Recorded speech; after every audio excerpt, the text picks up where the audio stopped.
Ravi, great to have you. Thank you so much for joining us on ET Now. Can you tell us a little bit about how the journey for Temasek India has been and what the portfolio value how it's grown? Yes, sure. So we've been here for the last 15 years. This is our 15th year in India. We have reached a record high in our portfolio in India with at $11 billion. It represents 5% of our global portfolio. In Temasek, we ended March 2019 with a portfolio value of $313 billion. I think the India portfolio has been quite focused on playing the consumption theme in the country, as well as looking at beneficiaries of that consumption theme. So we've been invested in financial services for a long time, in the banks, more newer sectors like insurance that have been giving us the opportunity to put capital to work. We've been in technology, we've been in fast-moving consumer goods, in retail, life science, and healthcare and pharmacy as well. So so from that perspective, the scorecard has been good.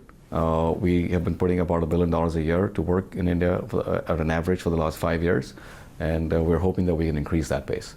Having said that, given that as of now things are looking a tad fragile across the world, do you think that percentage of 5 could grow for the India portfolio?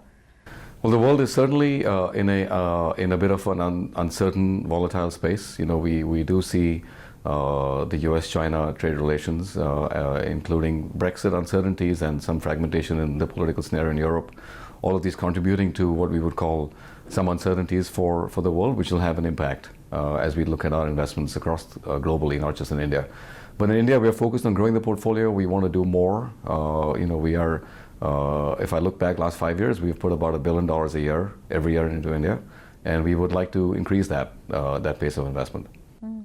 Well, now the Modi government is back with a higher mandate, and the reforms process has been on in full swing. What are some of the key reforms that you're hoping for? I think we saw reforms in the first 5 years. We saw some positive moves in the bankruptcy code. We saw some positive steps in towards the resolving the NPLs, etc. as a result of the bankruptcy code. Then, of course, we saw GST reforms kick in, and we would expect the reforms to continue, not just new reforms, but also executional reforms that they initiated. And as we look at the forward trajectory of the country, we think growth will be driven by these reforms, and we remain positive. Now, the maiden budget of Nirmala Sitharaman focused a lot on investment-led reforms, clearing up the mess within the NBFC space. That has thrown open a lot of opportunities here. Would you be looking at any? We are, as I said before, we are very focused on finding more opportunities to grow our portfolio in India. It is not necessarily a result of short-term developments. We are long-term. Okay. We look at growing our portfolio over the long term. We look at putting capital into companies that generate value over the long term. And as a consequence of the budget, which we think is fiscally prudent, it is driven towards long-term orientation, growth of the economy. We're focused on where we've always been, which has been around consumption and infrastructure themes that sort of will help us increase our exposure to the country. Okay, I'm going to come to you on that, but you also had the reform that announced that the promoter shareholding in listed companies can't exceed 65%. This means that in a lot of marquee names, there is going to be a lot of opportunity. I know you said you're not looking short term, but what kind of an opportunity do you think it presents players like a Temasek? I think the reforms or steps such as these that may throw out opportunities have been happening not just this year, they've been happening for a long time. In every geography you see policy changes, regulatory changes throw up opportunities. And I think from our perspective, we go back and look at where we want to put capital to work. And if those industries or those companies are where we want to put capital to work, then we will evaluate them for their own merits on a case basis. The fact that there's a development that throws up opportunities doesn't really mean that we change the way we look at how we want to deploy capital. Okay, but would you be takers in any of them as of now? We will look at every one of them. It's not fair for me to comment on any particular ones, but yeah, we will look at each of them on a case basis. And insurance as a sector, it's a sunrise sector. You have investments over there. Are you looking at upping stake in SBI General? So it's unfair for me to comment on any particular investment opportunity that we're looking at, but all I can tell you is that we see the insurance sector, both life and general, as a very, very long runway. It has just started, actually, from the perspective of an investment, And if you look at the IBEF forecast, they talk about insurance being a $280 billion market in the next 5 years. And we will continue to look at opportunities here, both in life and general. We already have stakes in some companies like SBI Life, as you mentioned, and we are looking to increase our exposure across the sector. What about the traditional banking space? Do you think that private banks will continue to outperform the PSBs who are struggling with recapitalization, NPA stress? Yeah, so actually banking sector is a space that we really like. We've been invested in the banking sector since we started, in India, which was 15 years ago. So this is our 15th year operating in India. And I think banks have always been a very key part of our portfolio, then and continue to be. Because we see banks as a proxy for growth of the economy as a whole. We've invested in the private banks, we've invested in the PSB banks as well in the past. So ultimately for us, banks is a key part of our portfolio here. So whether we increase or decrease really depends upon how we see valuations and playing out through our intrinsic value test. You spoke of infrastructure. I'm going to dwell on that a bit. That's a sector where the government is going to focus on quite a bit. Do you prefer to ride this sector via themes like, say, steel or cement? Because there are some reports with Imami cement, etc. Do you want to give us more details? So infrastructure as an ingredient for the economy in India is actually absolutely key. So, we've been playing exposure to the infrastructure sector in a diverse manner, in diverse ways. So, for example, we talked about our investment last year in Adani Port. So, we've have an investment there. We invested in the NIF that the government initiated last year, the infrastructure fund. Then, our portfolio companies, which we have a very large portfolio company ecosystem in the country, like Keppel, like Semcorp, who are in the power sector, for example, and the port sector, we have been exposed in them through. So from we've also got Ascendus Singbridge, where which is one of our portfolio companies, Capital Land Ascendus now. They went through a merger recently in Singapore. We've created a JV with them in India, where we've committed to invest capital with them, again in the commercial space and logistics and warehousing, as well as they see more opportunities come there. So we find infrastructure as a key part of the economy. We see it key to driving growth in the economy. We like the fact there's a lot of focus on it, both from the government and the private sector. And as far as we are concerned, we also are tracking that very closely. What about reports of Imami cement? Yeah, I think it's unfair for me to comment on specific situations. But yeah, I think broadly we would like to stay focused on this space. Now, India's telecom sector has gone through a fairly rough patch, but there are reports that now things will stabilize. Most of the big companies here are looking at raising funds in order to beef up their balance sheet. You have exposure to the sector as well. Can you tell us what your outlook is on pricing stability, pricing power within the space? So the Indian telecom sector, again, is one we've been exposed to since a very long time. I think in the late 2000s, we started getting exposure here. The sector went through, as we all know, quite a difficult ride where it was overcrowded, there were too many players. And that process, the market has now consolidated back into a few players. So we think, structurally, we think that the sector is in a much more positive space than it was in the past decade or so. Going forward now, we have to see how execution of the telecom sector players on their business plans will come out. India will see 500 million more internet users over the next 5 years. So there's tremendous amount of growth coming in. Question really is how will they execute through their plans to increase value, not just value of the business, provide better connectivity through 5G, which is going to be another game changer in the space because traditionally a lot of telecom sector focus has been on the B2C market, serving consumers like you and me. But 5G is an integral part of 5G will be B2B. That's providing connectivity to industrial companies, and so they will have to reorient the way to think about that. But having said all of that, I think it opens up a whole new market opportunity for telcos. So yeah, so we see the space as in a better space than before. Now it's all about execution going forward.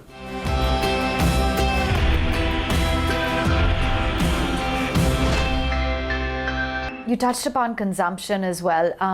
Can't help but notice the kind of slowdown that we're seeing within the space. Is the pain likely to continue, and what is your outlook in terms of opportunities?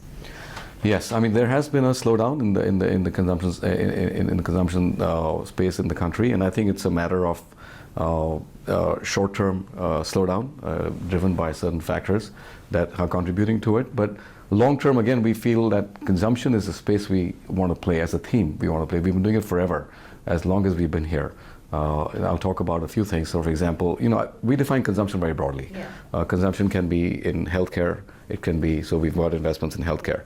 It can be in technology. We have investments in technology. It can be in financial services, fintech. We've got investments there.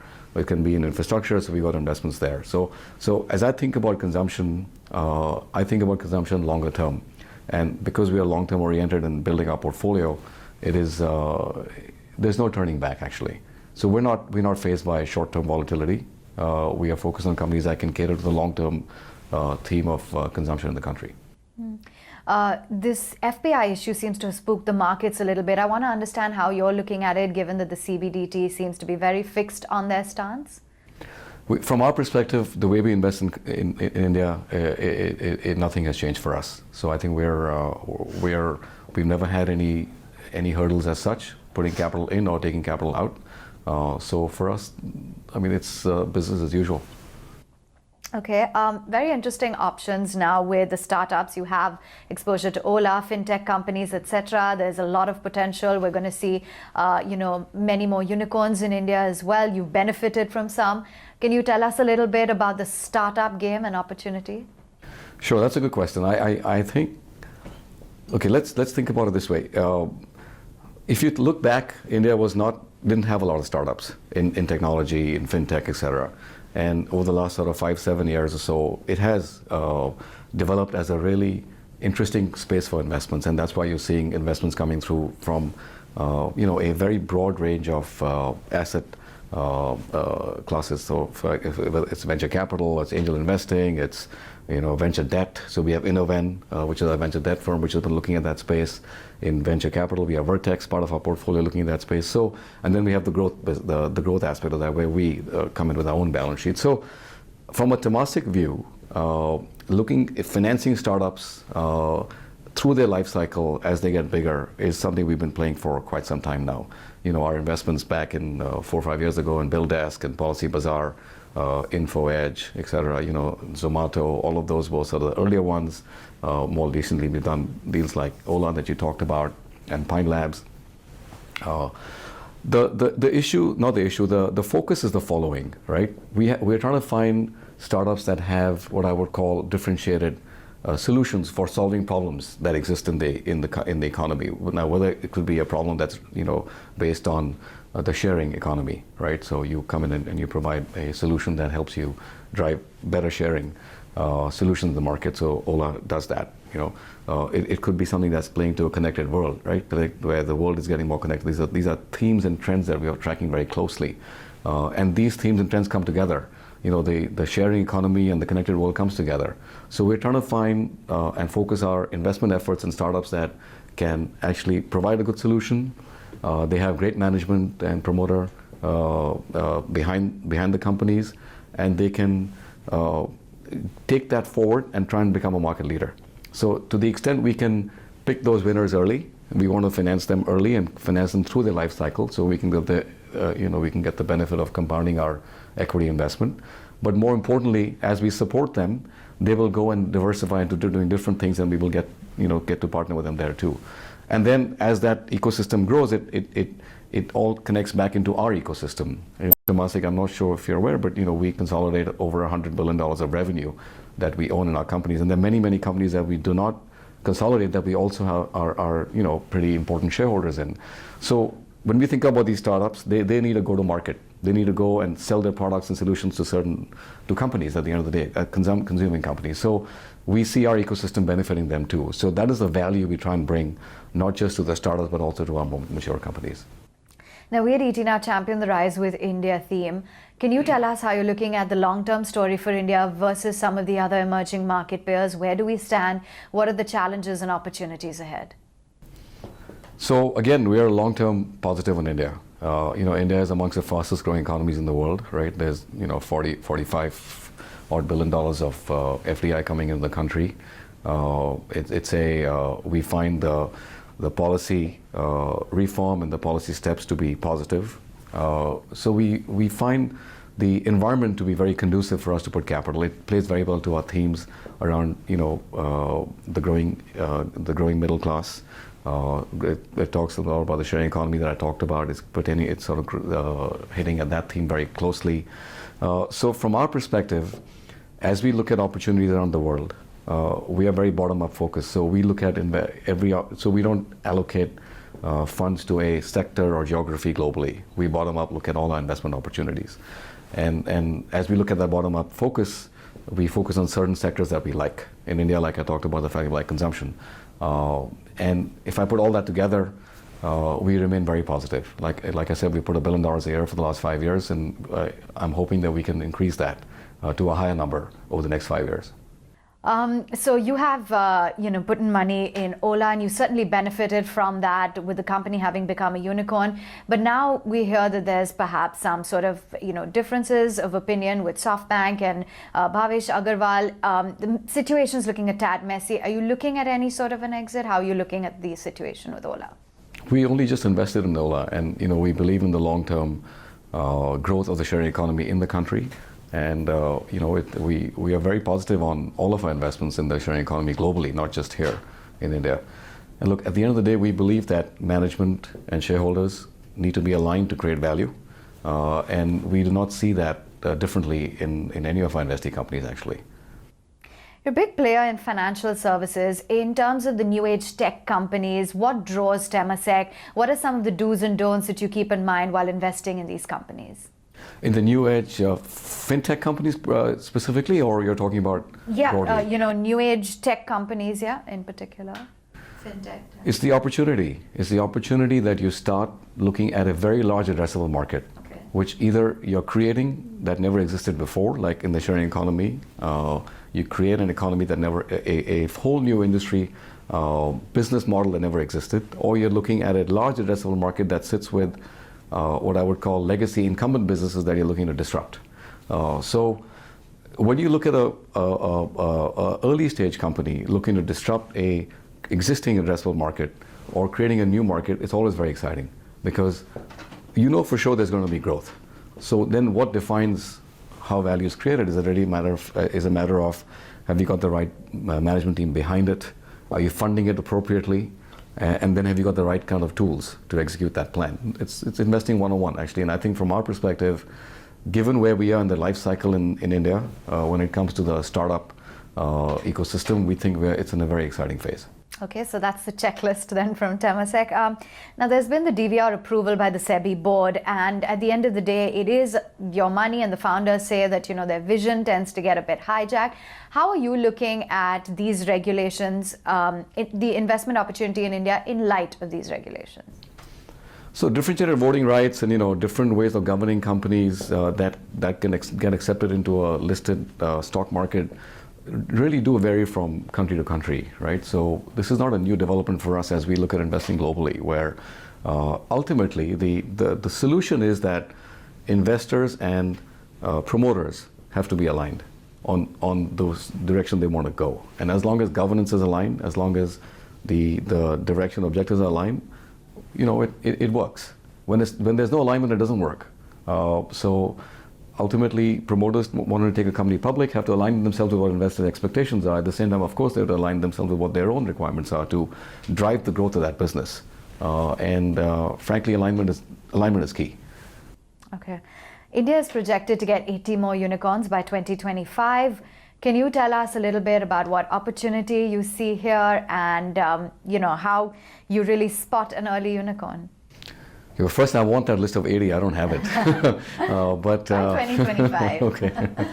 Whether it's 80, whether it's 100, whether it's 50, doesn't matter. I think the point is, it's very important for us to stay focused on intrinsically what makes the company valuable. I talked a little bit about before about a very large TAM, a total addressable market. I talked about having the right solution for addressing that TAM. And look, we see a lot more companies every year globally and in India that we do not invest in because we can't invest in all of them. But I would say from an early stage approach, we look at it as a portfolio. We will win some and we will lose some, and some will be okay. But overall, we are targeting our investment in this early stage space to have a positive outcome. And we will go in small, and then we will increase our stake. We did that before as well. You know, in China, for example, when we put capital into Alibaba, our first investment was very small. It was in, you know, in the few tens of millions of dollars. And as we got more opportunity, we increased our stake, and we will do the same thing here. We'll try and pick winners. We'll try and back management. And we Is will, there any particular area that you guys are looking at the moment? We're looking across companies that are tech-focused, tech-enabled, right? I think we like the digitization of the economy. That's very important as a long-term trend. We think as the economy digitizes in India, more opportunities will open up. So anything that's tech-enabled, tech-focused, that's looking at disruption, or whether it's looking at creating a solution, we will look at. So it could be in the financial services space, it could be in healthcare, it could be in broadly looking at technology across different sectors, like whether it's agri, or whether it's consumer, or whether it's just simply services, or it could be providing a more differentiated solution in the O2O space, which has been around for a while now. Companies have been playing the offline to online for quite some time, but even that space is evolving. So yeah, we're looking across that entire channel. It makes it very interesting because, as you said, whether it's 80 or 50, I don't know, but there's so many more opportunities coming up that we just have to keep at it. Okay, tech is the key word, and we wish you all the very best. Thank you for joining us. Thank you.